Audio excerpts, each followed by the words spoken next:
The Gospel according to St. John, chapter 19.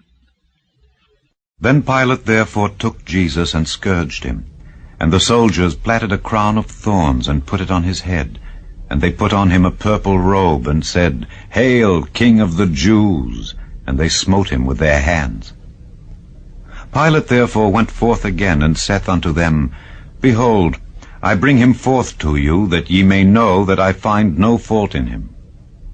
Then came Jesus forth, wearing the crown of thorns and the purple robe. And Pilate saith unto them, Behold the man. When the chief priests therefore and officers saw him, they cried out, saying, Crucify him, crucify him. Pilate saith unto them, Take ye him and crucify him, for I find no fault in him. The Jews answered him, We have a law, and by our law he ought to die, because he made himself the Son of God. When Pilate therefore heard that saying, he was the more afraid, and went again into the judgment hall, and saith unto Jesus, Whence art thou? But Jesus gave him no answer. Then saith Pilate unto him, Speakest thou not unto me? Knowest thou not that I have power to crucify thee, and have power to release thee? Jesus answered, Thou couldest have no power at all against me, except it were given thee from above. Therefore he that delivered me unto thee hath the greater sin. And from thenceforth Pilate sought to release him. But the Jews cried out, saying, If thou let this man go, thou art not Caesar's friend. Whosoever maketh himself a king speaketh against Caesar. When Pilate therefore heard that saying, he brought Jesus forth, and sat down in the judgment seat in a place that is called the Pavement, but in the Hebrew Gabbatha. And it was the preparation of the Passover, and about the 6th hour. And he saith unto the Jews, Behold your king.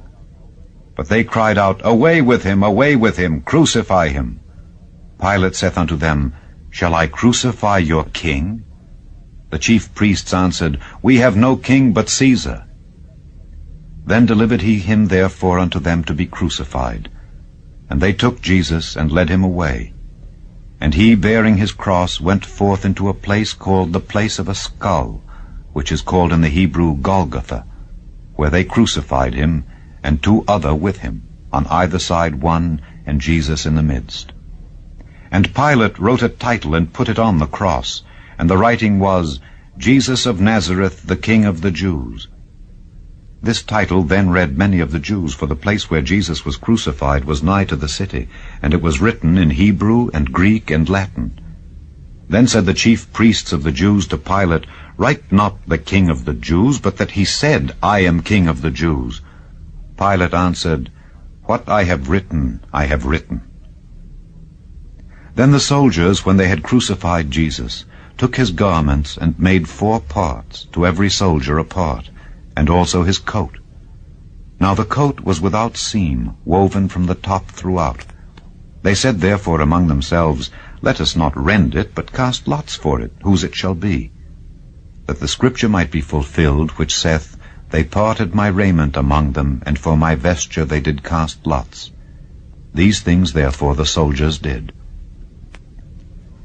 Now there stood by the cross of Jesus his mother, and his mother's sister, Mary the wife of Cleophas, and Mary Magdalene. When Jesus therefore saw his mother, and the disciple standing by, whom he loved, he saith unto his mother, Woman, behold thy son. Then saith he to the disciple, Behold thy mother. And from that hour that disciple took her unto his own home. After this, Jesus, knowing that all things were now accomplished, that the scripture might be fulfilled, saith, I thirst. Now there was set a vessel full of vinegar, and they filled a sponge with vinegar, and put it upon hyssop, and put it to his mouth. When Jesus therefore had received the vinegar, he said, It is finished. And he bowed his head, and gave up the ghost. The Jews therefore, because it was the preparation, that the bodies should not remain upon the cross on the Sabbath day, for that Sabbath day was an high day, besought Pilate that their legs might be broken, and that they might be taken away. Then came the soldiers, and brake the legs of the first and of the other which was crucified with him. But when they came to Jesus and saw that he was dead already, they brake not his legs. But one of the soldiers with a spear pierced his side, and forthwith came there out blood and water. And he that saw it bare record, and his record is true. And he knoweth that he saith true, that ye might believe. For these things were done, that the scripture should be fulfilled, a bone of him shall not be broken. And again another scripture saith, they shall look on him whom they pierced. And after this, Joseph of Arimathea, being a disciple of Jesus, but secretly for fear of the Jews, besought Pilate that he might take away the body of Jesus, and Pilate gave him leave. He came therefore and took the body of Jesus. And there came also Nicodemus, which at the first came to Jesus by night, and brought a mixture of myrrh and aloes, about 100 pound weight. Then took they the body of Jesus, and wound it in linen clothes with the spices, as the manner of the Jews is, to bury. Now in the place where he was crucified there was a garden, and in the garden a new sepulchre, wherein was never man yet laid. There laid they Jesus, therefore, because of the Jews' preparation day, for the sepulchre was nigh at hand.